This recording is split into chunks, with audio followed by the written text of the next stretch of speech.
اعوذ باللہ من الشیطان الرجیم بسم اللہ الرحمن الرحیم۔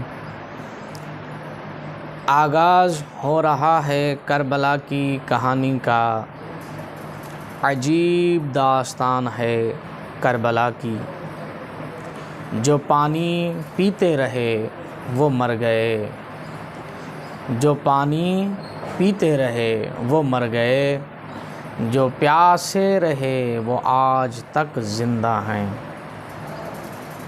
ہاں تو مومنین کرام، ہم آپ کو آج بتائیں گے کہ ایام عزا کیا ہیں۔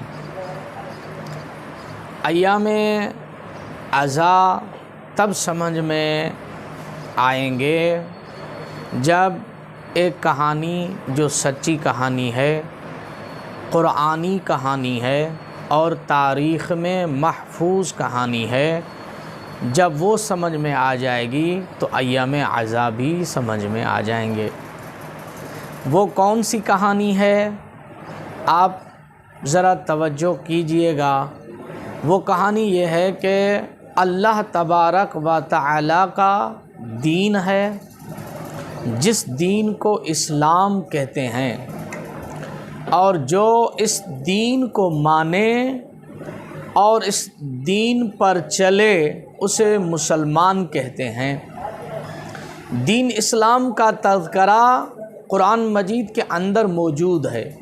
سورہ مبارکہ آل عمران کی یہ آیت نمبر 19 ہے، جس میں خداوند متعال نے ارشاد فرمایا ہے، ان الدین عند اللہ الاسلام، اللہ کے نزدیک دین فقط اسلام ہے۔ دین کا لغوی معنی اطاعت اور جزا ہے، اور دین کا اصطلاحی معنی یہ ہے کہ عقائد اور احکامات عملی کا وہ مجموعہ ہے جو خالق کائنات کی طرف سے بھیجا گیا ہے۔ اس مجموعے پر عمل کرنے سے انسان جنت کا حقدار ہو جاتا ہے، اور عمل نہ کرنے سے جہنم کا مستحق قرار پاتا ہے۔ خداوند متعال نے اپنے پیارے پیغمبر حضرت عالی مقام حضرت محمد مصطفیٰ صلی اللہ علیہ وآلہ وسلم کے ذریعے اپنے بندوں کو بتایا کہ حلال کیا ہے اور حرام کیا ہے۔ اب جو رسول اکرم صلی اللہ علیہ وآلہ وسلم کے حلال کو حلال اور حرام کو حرام کہے، وہی مسلمان کہلاتا ہے، وہی مسلمان ہے۔ سن 61 ہجری میں یزید ابن معاویہ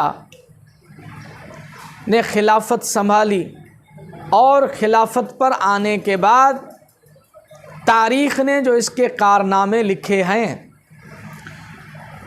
ان کارناموں میں ایک کارنامہ اس کا یہ بھی ہے کہ جو حلال خدا تھا اسے اس نے حرام قرار دیا، اور جو حرام خدا تھا اسے یہ حلال قرار دے رہا تھا۔ یعنی نبی کریم صلی اللہ علیہ وآلہ وسلم نے جن چیزوں کو کہا کہ یہ حرام ہیں، ایک مسلمان کے لیے یہ نامناسب ہے کہ ان کو استعمال کرے، بلکہ اگر استعمال کرے گا تو اللہ کی ناراضگی ہوتی ہے۔ اور حضور نے جسے کہا کہ یہ حلال ہے، یعنی ایک مسلمان کے لیے یہ مناسب ہے کہ ان چیزوں کو انجام دے، ان کو استعمال کرے، اس سے خداوند متعال راضی ہوتا ہے۔ تو اس دور حکومت پر آنے والا یہ شخص یعنی یزید ابن معاویہ، اس نے حلال کو حرام اور حرام کو حلال قرار دیا، اور ساتھ ساتھ نبی کریم صلی اللہ علیہ وآلہ وسلم کے اس عظیم فرزند سے جو کہ امام بھی ہے، جس کے لیے حضور کی کئی احادیث ہیں فضیلت میں، جو مشہور ترین حدیث ہے کہ جوانان جنت کے سردار امام حسن اور امام حسین علیہ الصلاۃ والسلام ہیں۔ مولا حسین ابن علی سے بھی اس نے بیعت طلب کی، جس کا مطلب یہ تھا کہ میں جو کر رہا ہوں اس پر آپ نے خاموش رہنا ہے، میں جو بھی کروں شریعت کو جس طرح پامال کروں، دین کا جس طرح بیڑا غرق کروں۔ امام سے بیعت لینا چاہتا تھا کہ امام عالی مقام آپ کچھ نہیں بولیں گے، آپ خاموش رہیں گے، لیکن میرے امام عالی مقام مولا نے قیام کیا اور اپنا خانوادہ، اپنے بچے، اپنی بہنیں لے کر قیام کیا۔ میرے مولا نے کربلا کی سرزمین پر ایک معرکہ ہوا اور اس جنگ میں لاکھوں ملعون تھے، اور اس طرف یعنی جو اللہ کے حلال کو حلال مانتے تھے، یعنی جو اللہ کے حرام کو حرام مانتے تھے، اس طرف 72 کا قافلہ، لاکھوں نے 72 سے جنگ کی اور انہیں شہید کر دیا۔ مولا علی مقام امام حسین ابن علی اپنے نانا کے دین کو بچانے کی خاطر، شریعت کو پامال ہونے سے بچانے کی خاطر اپنے خاندان کو اور اپنے آپ کو قربان کر دیا خداوند متعال کے دین پر۔ اور پہلی محرم سے لے کر 10 محرم تک جتنے جلسے جلوس اور عزاداری ہوتی ہے، یہ ایام عزا کہلاتے ہیں۔ یہ اس قربانی کی یاد میں کہ جو عالی مقام امام مولا حسین علیہ الصلاۃ والسلام نے قربانی پیش کی تھی، اس قربانی کو یاد کیا جاتا ہے عزاداری کے ذریعے، مجالس کے ذریعے۔ اس لیے ان ایام کو، ان دنوں کو ایام عزا کہا جاتا ہے۔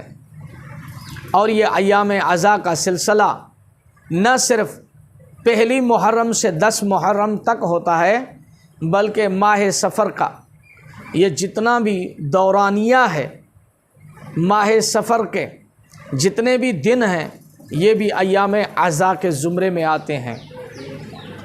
تو ماہ محرم میں اس انوکھی یاد کو منایا جاتا ہے، اس قربانی کو یاد کیا جاتا ہے، جو قربانی کربلا میں مولا حسین ابن علی نے اور ان کے بچوں نے اور ان کی بہنوں نے اور ان کے ساتھیوں نے قربانی دی، تاکہ دین خداوند متعال جس طرح آیا تھا، جس طرح دین خداوند متعال تھا، اسی طرح تا قیامت رہے۔